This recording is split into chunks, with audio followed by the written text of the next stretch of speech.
So guess what? Big news. BuzzFeed dropped a bombshell. Bombshell. It's a bombshell. Walls are closing in. Bombshell.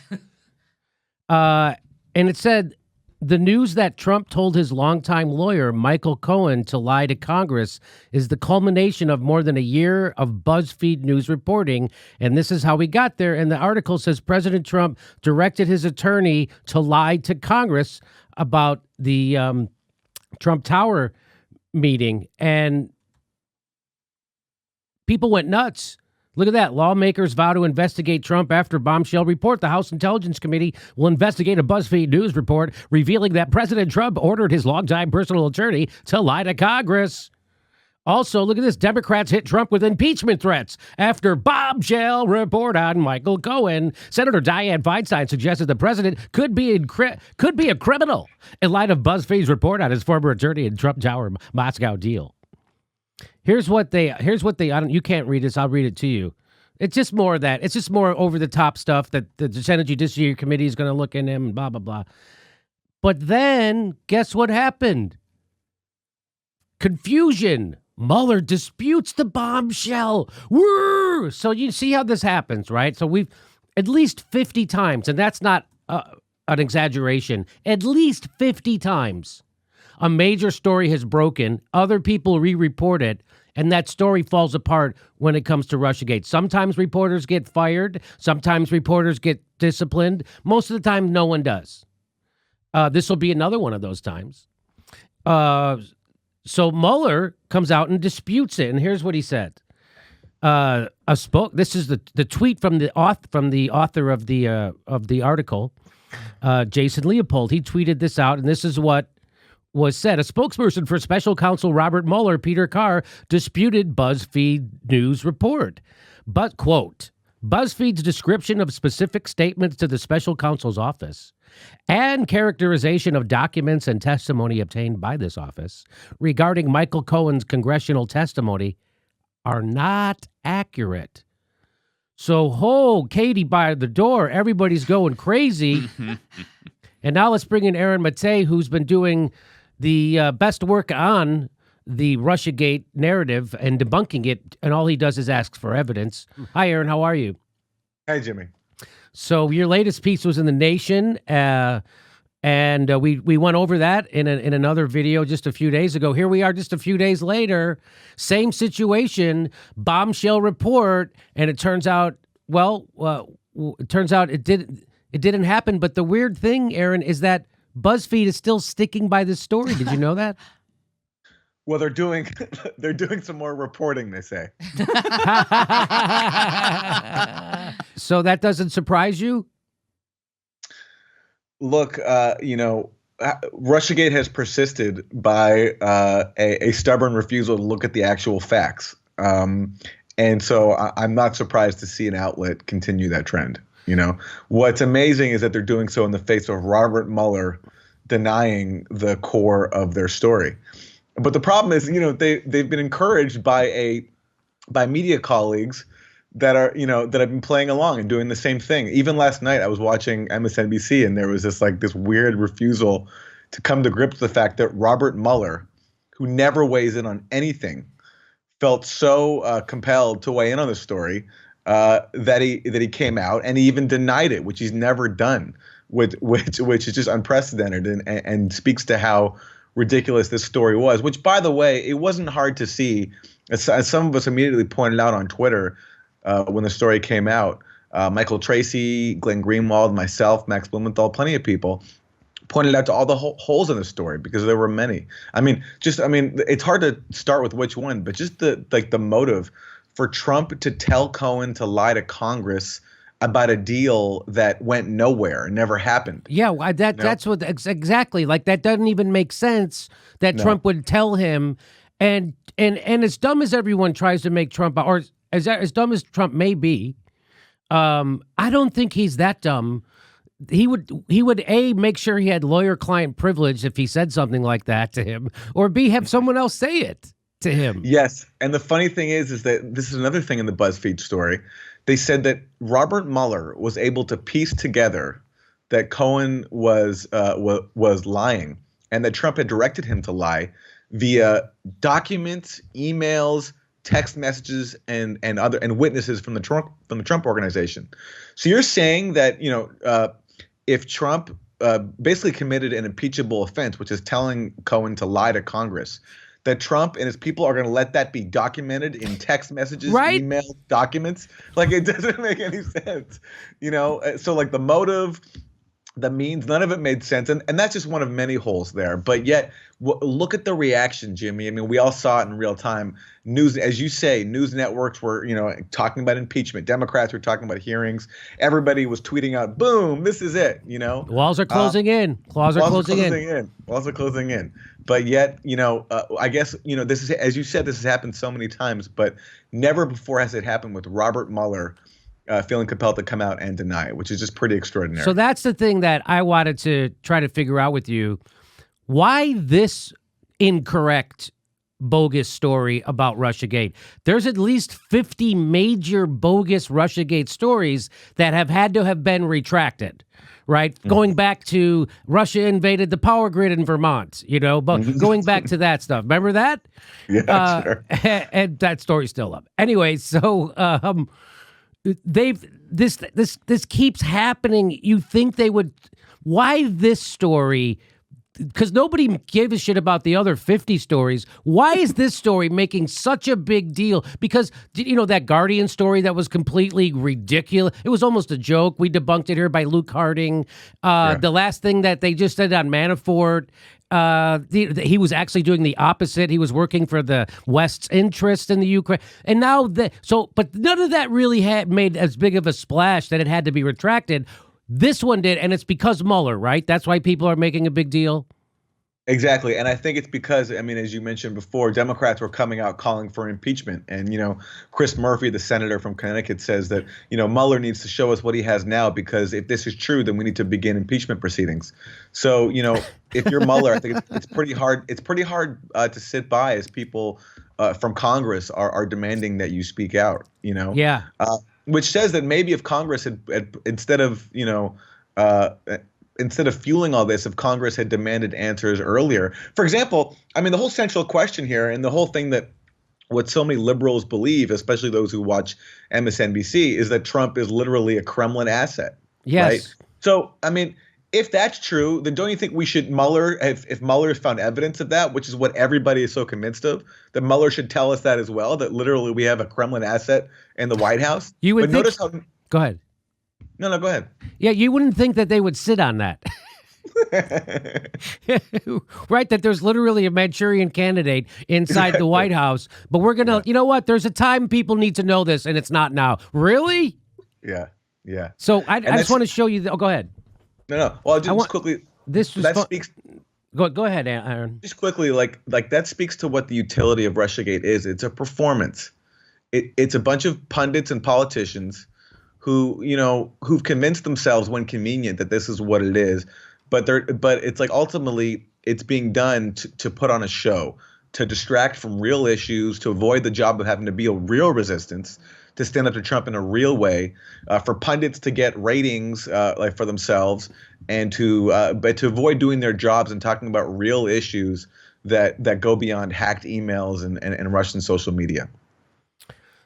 And well, it would be one thing if this was coming from the right wing or something, but it's coming from the left.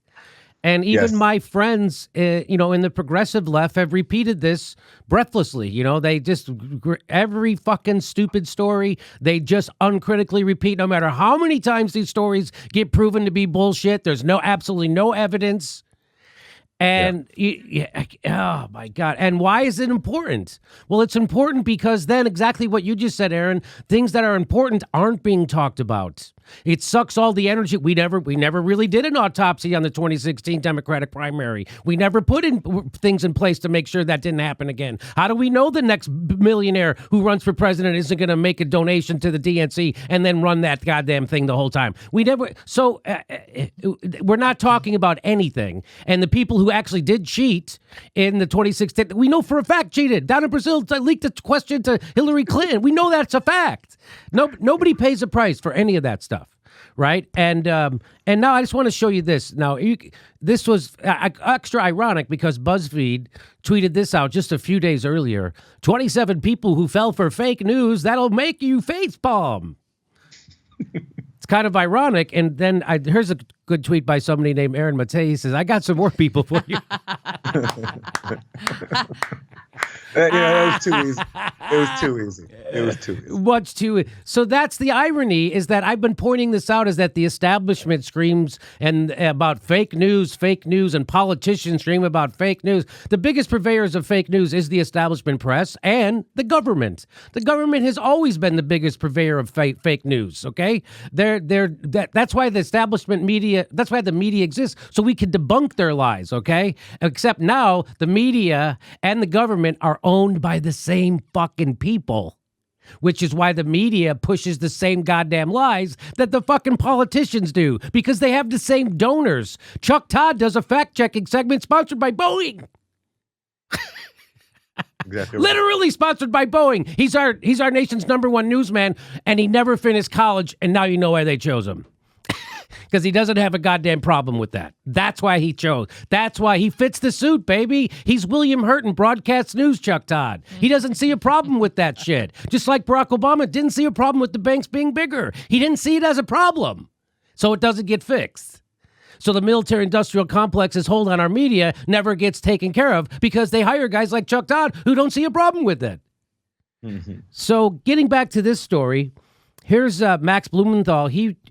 Glenn Greenwald tweeted this out. He says, this is correct. Skepticism about the BuzzFeed story is fully warranted because it contains assertions from anonymous sources with zero evidence to accompany them, which is how almost all the Russiagate reporting has been reported. Anonymous sources with no evidence to back it up. None. That's what we've been complaining about here. And they go, well, Jimmy, what are you going to do when evidence does come out that Trump... I go, then I'll fucking report it.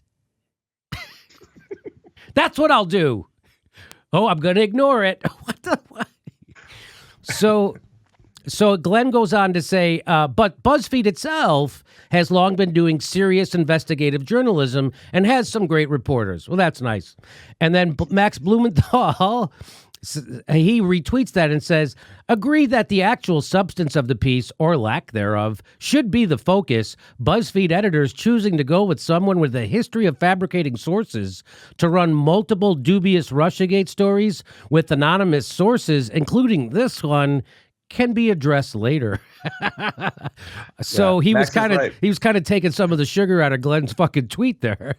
I mean, unfortunately, Max is right. And this is, with BuzzFeed. I mean, see, Glenn's right that BuzzFeed, of course, has done great work, and even on Russiagate. I mean, for example, when Michael Cohen first came out and admitted to lying to Congress about this failed Trump-Moscow deal, part of the reason why it wasn't such a big bombshell is because BuzzFeed had indeed reported on it months earlier.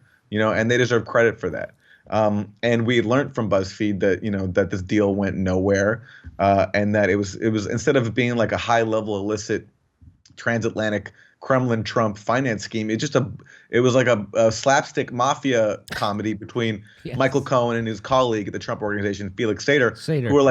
Who were going back and forth about how they couldn't get anything going when it comes to this Trump Moscow deal. Yes. So much so that Cohen had to write to a general email address at the Kremlin because he didn't know who else to write. And they responded by telling him, sorry, we can't help you, but come visit us in 6 months at this public forum if you want to come, And by the way, that's the extent of the Kremlin role in this Trump Moscow deal. Literally a phone call from an assistant, but that's been made into Kremlin Trump cooperation. But at the same time, BuzzFeed has on Russiagate done some really dubious stories, including one. There was this big one, and Jason Leopold, one of the reporters on the story, he was on this. It was about how the Kremlin was transferring money to its embassy in the U.S. right around the time of the election. Well, it turns out that money was to finance Russian government operations so that Russians abroad could take part in the Russian elections. So you know what I mean? And yes, so, I know what you mean. And then, of course, it got reported the exact opposite. Oh, they're reporting that money to affect our elections. Yeah, people tweeted out with like red alert signs and stuff, and it's all it's all garbage. And no matter how many times this happens, it keeps going. But the fact that Robert Mueller, again, has come out and denied this one is different. And, I mean, I've said this before that maybe things will change, but No, maybe things actually will change now. You never know. no. So here's the story, by the way, and I got this screenshot. I got this about an hour ago. It's still up. This story is. They're standing by this story. President Trump directed his attorney, Michael Cohen, to lie to Congress about the Moscow Tower. And there's the guy, Jason Leopold, and he has a very shady past. And we're going to get into it right now. And in 2002, Salon.com removed a story by him as a freelancer for Salon.com, and it investigated a piece he wrote about Enron, including an allegation of plagiarism against him. They say Leopold distributed an account of events that was riddled with inaccuracies and misrepresentations. Ultimately, Salon said it reluctantly had to conclude that Leopold's piece carried an instance of plagiarism, despite his strong denials. After the scandal, Leopold wrote a book in which he said that he had engaged in lying, cheating, and backstabbing in his life. He battled mental illness and struggled with substance abuse. I have a checkered past, and I was hoping that by coming clean about my own past, it would allow me to move forward, Leopold wrote, according to the 2005 article in the Washington Post. But in 2006, Leopold found himself again in controversy. He reported for truthout.org that then top White House aide Karl Rove had told the President Bush and other administration officials that he was going to be indicted in relation to the Valerie Plame affair. But Leopold cited people knowledgeable about these discussions and reported Rove, quote, indictment is imminent, but Rove never faced any charges. So that was a big boner he pulled after he got caught pulling other boners. And then in 2015, profile of Leopold in the New York Times noted that he has, quote, been through a series of scandals, but the Times also noted that Leopold was able to make a comeback by breaking major stories uncovered through his submission of Freedom of Information Act requests. In fact, he earned the nickname featured in his Twitter profile of FOIA terrorist, which is Freedom of Information Access Terrorist. Whoa. So that's good. That's good. Look, he did real reporting. So he followed those things, and he did some great reporting. And so he had some problems in the past. That's great. Actually, that's great. I'm happy to see that. His and Anthony's work, so this is according to BuzzFeed, they say him and the other guy, Anthony's work has been proven to be true at every turn. And it's interesting that these personal attacks are surfacing only now as the facts become more dangerous for the individuals involved. BuzzFeed News stands by this story 100%. Aaron, I got to ask you again. Again, it doesn't make sense that Trump would do that. Why do you think they're doubling down like this? Okay, so to be clear, this statement right here, you just read it, that was issued before the special counsel's denial. So that statement there about... Oh, really? I didn't know that. Yeah. So that came before Mueller's denial, because that came in response to that CNN story that you quoted about Leopold's past. And, look, I think it's admirable that he's come forward with his struggles with drug addiction and mental illness, and that he's gotten past them. And he has done really important work, especially through his FOIA stuff, getting documents from the government. It's been really impressive. But yes, I mean, but that doesn't mean his past is above scrutiny. And I do think that checkered record, I think, is relevant in light of his checkered past is relevant in light of this story. Yeah, it is. So his mental illness and stuff, I mean, like that to me is irrelevant, but past issues with mental illness. But his checkered record journalistically on that Rove story especially, which was really bad. And also his record now, as Max pointed out, on Russiagate. I mentioned that story about the money. There also was one where he linked Putin to all these different assassinations, of which there actually is not any. That was his article? I read that thing. I had a friend send me that. Look at I'm like, are you kidding me? This piece of shit article? Yeah, and it's tough because reporters need space to do their stories, and it's okay to make mistakes. But unfortunately, and this is why, I mean, I think the issue goes beyond one person and one outlet, which is that Russiagate has incentivized just an error-ridden media culture where you can put out story after story, from that Luke Harding story you mentioned about Paul Manafort visiting Julian Assange in the Ecuadorian embassy 3 times, And- to this one in Cuba we saw recently where this Russian supersonic weapon was accused of injuring U.S. diplomats. It turns out that the likely culprit is crickets. And it was interesting that it only affected U.S. diplomats, like no one Yeah. else. Wasn't that weird? It didn't make any sense, and there was that story on where both CNN and MSNBC, and this is something that Glenn Greenwald's written about extensively. They both independently confirmed that Donald Trump Jr. was sent the WikiLeaks emails before they were publicly released. Turns out that he was sent them after they were publicly released. And as Glenn has tirelessly pointed out, they've never explained how these 2 outlets were both able to independently confirm this ultimately that false was story. that was false. That was false. Yeah. And then we just have. So what do you think go ahead. We have the daily suspicion that Trump is a Russian agent, and we have many of our liberal progressive media colleagues convinced that there was this Trump-Russia conspiracy.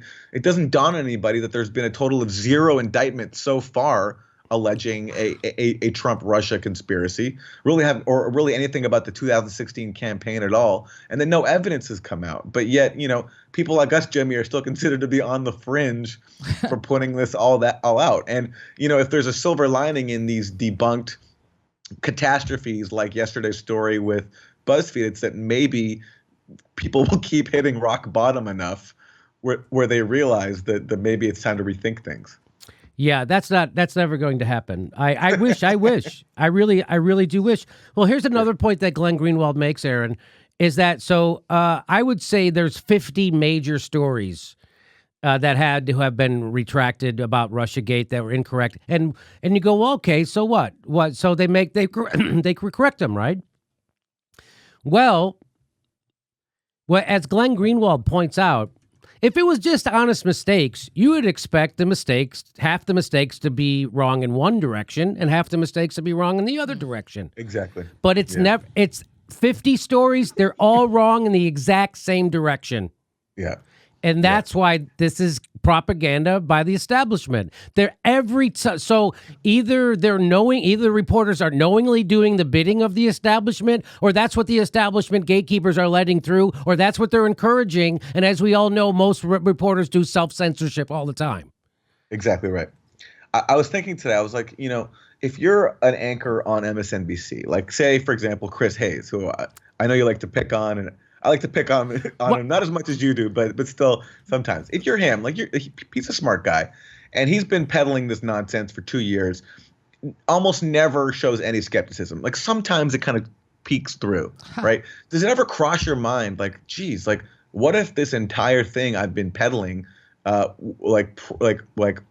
without questioning it for 2 years, is totally wrong? Like, what might that do for my journalistic credibility? Like, do they even consider that? Does that cross their mind? Or have they, as you suggest, have they internalized the establishment narrative on the stories to such an extent that thought doesn't even enter their brain? I mean, it's a fascinating question. I'd love to know the answer one day when it's all over. I mean, no, they're not allowed to have. I know how Chris. I'll tell you right now. My theory is that the way Chris Hayes justifies, like he was tweeting out today, I don't know if you saw, he's screaming about that there was never any consequences for people who pushed the Iraq war. Right. Today, that's Chris Hayes' tweet today. Chris, you work at a network that fires people who tell the truth about war, and if you ever did, they'd fire your fucking ass too, and you know it. They fired Jesse Ventura and Phil Donahue, the only 2 guys who told the truth about it. Yet you willingly take their fucking money, and you take selfies with fucking Bill Kristol and David Frum. Exactly. One of the architects. So the fact that you're upset, and the reason why you're so upset about the Iraq war and that nobody ever paid consequences, except you'll never actually confront any of those motherfuckers, Chris, because they sign your paychecks and they're your best fucking friends. Yeah, Max Blumenthal tweeted a response to Chris's tweet with just that picture of Chris posing with David Frum. Yeah. Did you see the language Chris used? It sounded like he was doing a Shakespeare soliloquy by unmitted and keenly teaming and it's just fucking keenly. Anyway, that speaks to the performative aspect of all this, where you have to there's a lot of performative anguish to sort of keep your woke credentials while you're still spinning Yes. Some really noxious stuff. Yeah, that's exactly what that is. Someone described Chris's tweet as an ornament. Yeah. His outrage at the Iraq War is an ornament he wears. Mm-hmm. Yeah, Mm-hmm. that's I think that's right. Very well put. We're announcing our live dates for 2019. We're going to Chicago and Portland, Seattle, New York, all over the country. Go to jimmydorcomedy.com for a link for all our tickets to all our shows. It'll be right underneath there, too. Please become a patron if you like our content and help support the show. You can become a patron for $5 a month, and we give you hours of bonus material. And make sure you're subscribed. They unsubscribe people every day. I'm not kidding. Make sure you're subscribed and click that bell so they give you a notice when we drop a video. It's the only thing we can do to fight back against the bastards. Thanks for your support.